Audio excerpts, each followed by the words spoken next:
Le deuxième terme s'appelle chi. Vous voyez, la manière dont ça se prononce n'est pas anodine. Chi. Je ne tiens pas compte des tons, je ne connais pas bien. Chi. Voilà, c'est-à-dire déjà le ch.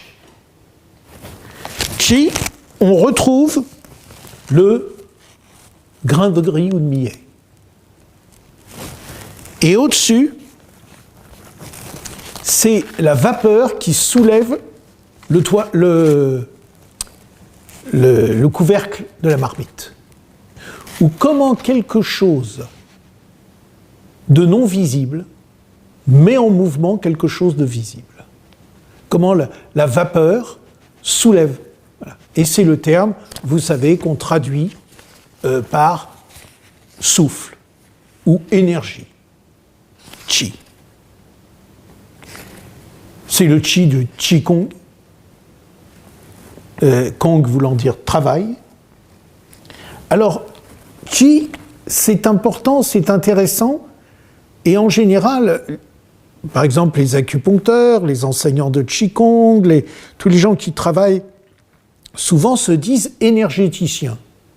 En fait, évidemment, on travaille aussi sur Tsing, et on va travailler aussi sur Shen. Mais Qi, on s'intéresse beaucoup à Qi parce que c'est là où on peut agir. Vous avez Tsing, on ne peut pas en faire grand-chose. On peut juste, disons, qu'est-ce qu'on peut faire pour le Tsing ? Vivre dans les conditions les mieux possibles, manger des aliments qui soient des vrais aliments, et éviter de se disperser trop. Alors les Chinois, après, à certaines époques, vont parler notamment autour de la sexualité.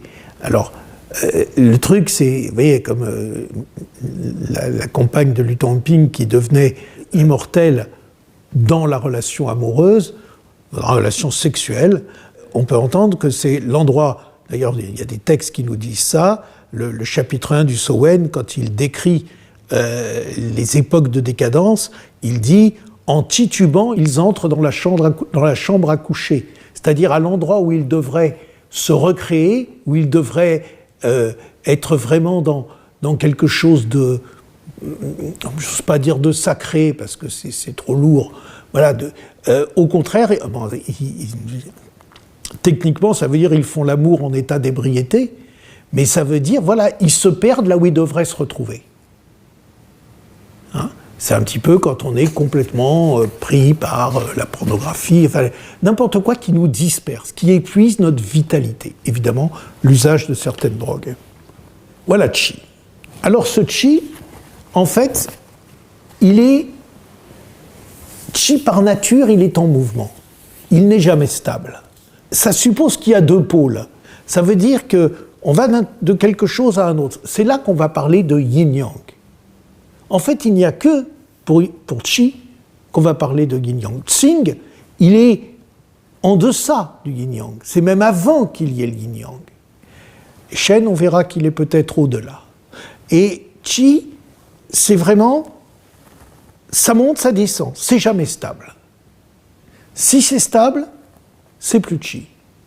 J'illustre souvent ça par la posture debout. Quand on fait des pratiques Qigong, notamment en Qigong, le poids du corps n'est jamais réparti complètement équitablement sur les deux pieds. Ça s'appelle une double lourdeur. C'est-à-dire, il y a toujours un imperceptible mouvement. On n'est jamais posé comme un meuble. C'est toujours dans un échange dynamique. C'est toujours en train de se transformer. Je suis sur le droit, ça se transforme, ça passe sur le gauche et ça bouge. Qi est toujours croissant, décroissant, jamais stable. Sinon, c'est plus Qi.